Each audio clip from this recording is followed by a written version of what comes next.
Oi gente, sou a Cici, sou chinesa da China mesmo, mas já vivi aqui no Brasil faz 9 anos. Hoje eu vou falar um assunto que fazia muito presença na minha vida e eu vi que tem muitos brasileiros, tem muito curiosos sobre isso, que é política de filho único na China. Cici, você é filha única? Você tem irmãos? Então eu vou te responder com minha própria experiência. Vamos lá.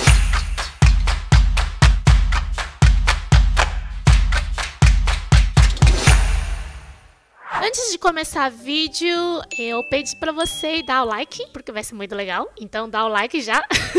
E também, se você não tá inscrito, se inscreve. Esse canal eu falo sobre muitas coisas sobre a China. Às vezes é mais divertido, às vezes mais informações, tipo esse vídeo. Para quem não sabe, eu sou professora de chinês. Eu tenho um curso online de chinês completo para quem quer começar chinês do zero. Se você quiser saber mais informações, pode acessar esse link, clubedechinês.com.br.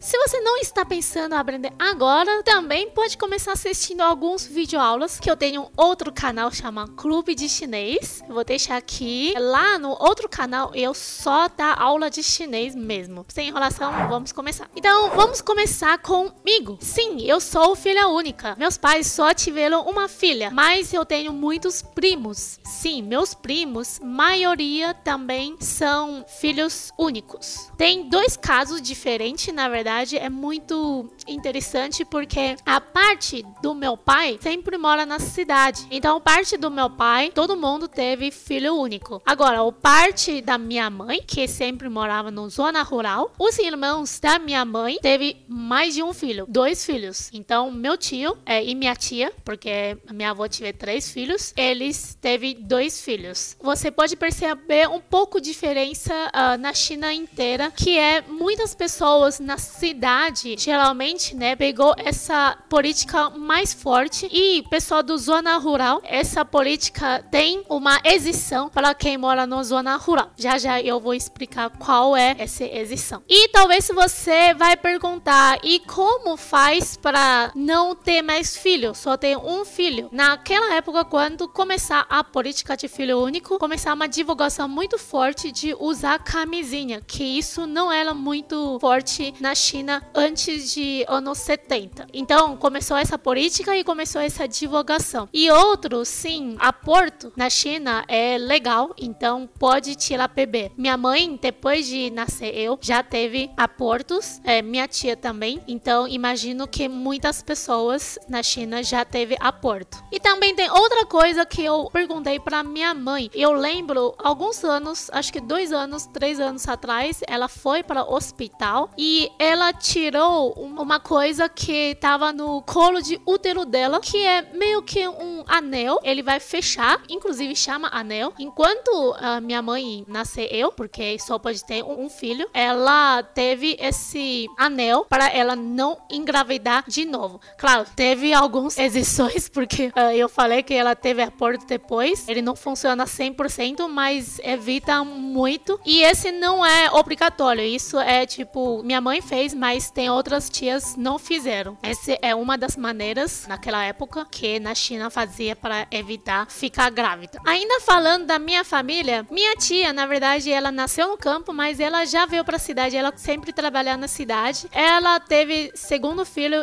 depois de 2000. Quando ela nasceu o segundo filho, teve multa, então ela pagou multa para ter o segundo filho. Se você furar essa política, vai ter multa sim. Primeiro vamos aprender como falar política de filho único. Em chinês a gente fala nascimento planejado. 计划生育，计划é plano, 生育é nascimento. 计划生育é nascimento planejado. Esse 计划生育, ele sempre esteve e ainda está presente na China hoje em dia, só que mudou um pouco as regras. E esse 计划生育, né, começou quando? Anos 70, o governo chinês já percebeu que antes de 70, né, de 50 e 60, teve um boom de nascimento, especialmente no ano 60. E vou mostrar uma foto para você. Essa é a taxa de fertilidade da China se compara com outros países, que é Índia e Estados Unidos. Olha, a China é amarelo. Aqui é a partir de 60. 60 teve um aumento muito grande. Olha, mais de 6 filhos. É muitos filhos. Eu lembro, minha avó, total, nasceu 9 filhos. Inclusive, meu tio menor, ele chama Bem-vindo o nono filho. Como assim? Tudo isso? Não.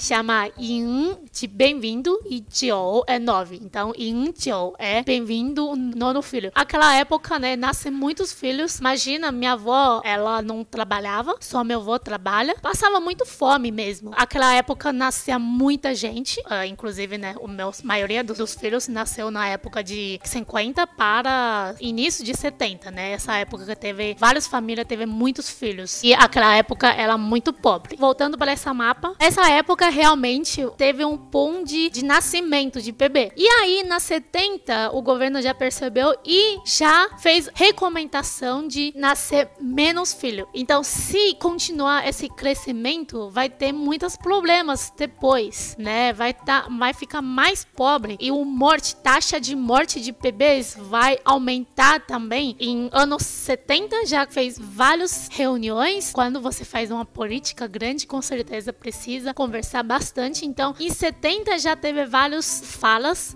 Só pode ter um filho. Ainda não começou, ok? Anos 70 recomenda que casa mais tarde, nasce menos filho. Aqui tem uma divulgação que chama um filho não é pouco, 2 filhos é ótimo, 3 é demais. Chama 一个不少，2个正好，3个多了. Então, essa é uma divulgação. Então, em anos 70 já começou essa divulgação. Inclusive, você pode ver essa mapa. Em anos 70 já teve uma descida muito grande antes mesmo começar a ter essa política de um filho só. O que começou de verdade foi, né, 78. Começou, falou que vamos colocar essa política no lei. Claro, de lei para realmente executar, isso demora um pouco. Então, essa política começou a executar fortemente foi em 1982. Quando eu nasci foi 1987, essa política ainda era muito forte, teve uma influência muito grande na sociedade, no país. E a gente pode ver essa mapa, ele não cresceu de novo, ele manteve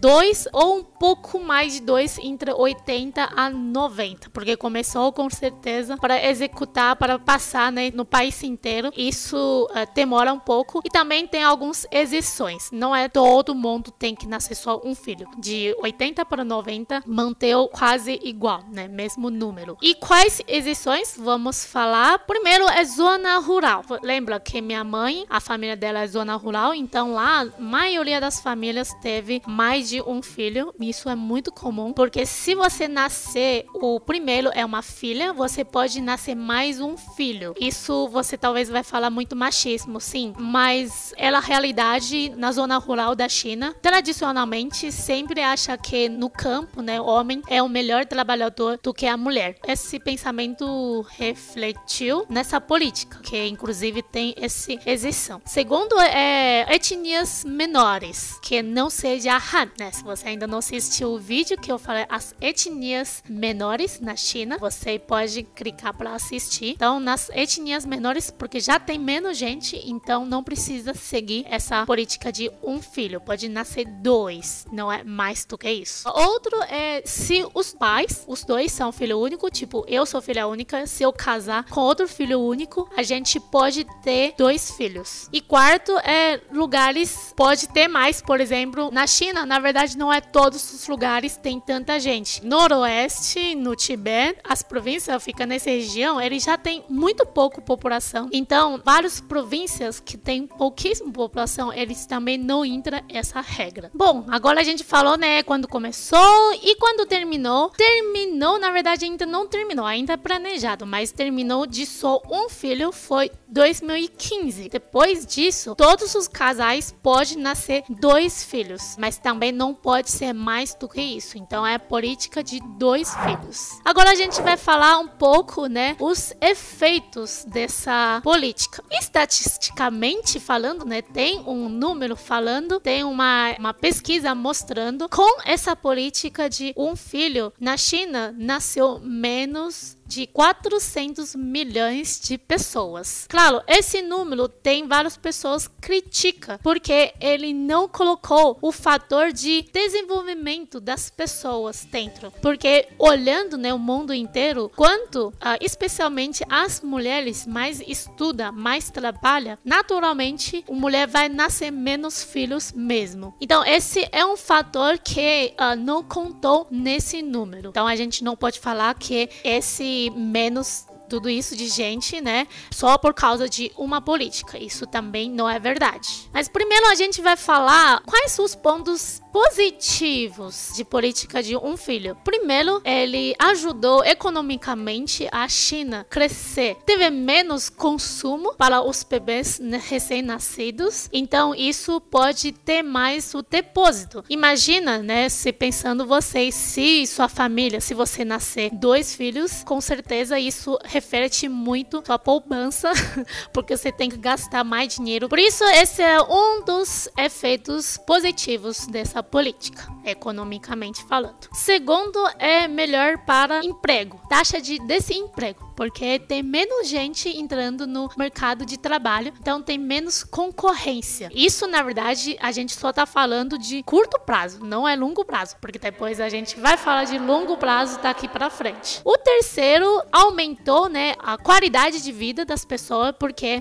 eu falei, né, a época dos meus pais, quando eles eram bebês, a qualidade de vida era muito pior do que hoje em dia. Não teve comida para comer, não teve suficiente comida para comer. Era muito difícil, várias famílias difícil levar as crianças para a escola. Inclusive falando isso, junto com essa política de filho único, também teve várias outras. Não é só, nasceu um filho e acabou. O objetivo, na verdade, é aumentar a qualidade de vida, aumentar a educação das pessoas também. Começar ano 80 também, a gente chama 9 anos de educação obrigatória. Na zona rural, por exemplo, é muito fácil que não leva as meninas para a escola, que desde aquela época é obrigatório. Tem que levar as crianças para a escola, tem que fazer pelo menos 9 anos de escola. Então isso aumenta muito a educação de população inteira. Então uma política tem as vantagens, com certeza tem desvantagens. Inclusive essas desvantagens está aparecendo ainda, talvez vai ainda mais, depois eu vou falar. Então a gente vai falar o primeiro desvantagem. Muitos especialistas mostrou que hoje em dia os grupos de mais de 64 anos está aumentando muito. Isso é um efeito, na verdade, dessa política, porque só de pensar, né? Eu lembro em anos 60, quando meus pais nasceram, aquela época teve um boom de crescimento de bebês, certo? E aí no ano 80, quando eu nasci, em 80 teve muitos bebês nascer, mesmo que teve política, porque meus pais já é época de nascer bebê, então ano 80 nasceu muitos bebês, mesmo que teve política. Agora, meus pais, a geração deles está aposentando, e esse boom de crianças eles vão aposentar, só que depois teve política, então não nasceu tanto filho igual àquela época. Então com certeza vai ter mais aposentados do que as pessoas com idade de trabalho. Por isso esse é um efeito negativo dessa política. Muitos meus amigos, eles são filhos únicos, eles casam com filho único, eles nascem um filho só, mas eles têm 4 pais para cuidar. Tem 4 pessoas que precisam cuidar, né, quando uma pessoa fica mais velho, mas só tem 2 filhos, porque os 2 são filhos únicos, e os 2 nascem só um neto. Ou seja, talvez esse neto ele tem mais pressão ainda, porque tem os pais, ainda tem 4 vovôs. Então hoje em dia fala que é minha geração, né, que precisa cuidar do filho. Agora, né, tem muitos amigos nessa segunda filho, porque agora pode. Tem que cuidar dos 2 filhos. E 4 idosos. Isso é muito pressão economicamente falando. O segundo desvantagem é a estrutura de população. Primeiro a gente fala idade. Segundo, a gente está falando gênero. Na China, porcentagem de homem para mulher é 120 para 100. Isso devido muito àquela exibição no zona rural. Se primeiro nascer uma filha, pode nascer mais um filho. E também na China, você não pode, dentro da sua barriga, é menino ou menina. É ilegal, porque existe, claro, não é todo mundo e cada vez menos, mas ainda existe geração muito machismo, que só quer filho. Então, quando descobrir é filha, vai fazer aborto. Então, aquela época, a pessoa dá um jeito de descobrir. Desde lá até agora, nascem muito mais filhos do que filhas. E a terceira desvantagem é contrário de vantagem, porque vantagem é que, talvez cada filho pode receber mais recurso, pode ter uma qualidade melhor, mas hoje em dia tem muito problema com esses filhos únicos. Não sei, você talvez não é filho único, mas filho único em uma família, especialmente agora, você tem 2 pais, ainda tem 4 vós, imagina, e eles dão toda a atenção para você, então virou essa geração muito mimado. Então, o crescimento o peso das crianças na China aumentou muito, e também ser mimado, né, não faz bem para a nova geração. Então, esse também é um fator muito negativo para a sociedade. Também tem economista falou que hoje em dia, né, na verdade está acabando. A China tem uma época muito boa de crescimento econômico. Por quê? Porque na China o grupo de pessoal que trabalha é muito maior do que o grupo que você precisa gastar, por exemplo, as crianças e os idosos. Mas essa vantagem vai diminuir muito mais rápido e com longo prazo vai diminuindo. Então isso tá muito pressão para quem está trabalhando. Por exemplo, minha amiga, ela já está preocupado com quando ela fica mais velha. Imagina se todo mundo desse grupo de pessoas fica velha de uma vez, isso vai causar uma grande despesa, né, na economia, no país. Então não se sabe o que vai acontecer quando a gente aposentar. Então isso causa uma preocupação muito grande neles. Então hoje é isso, a gente falou bastante sobre essa política, e se você tiver alguma dúvida, algum comentário, deixa aqui pra gente bater um papo. 好吗？É isso，再见。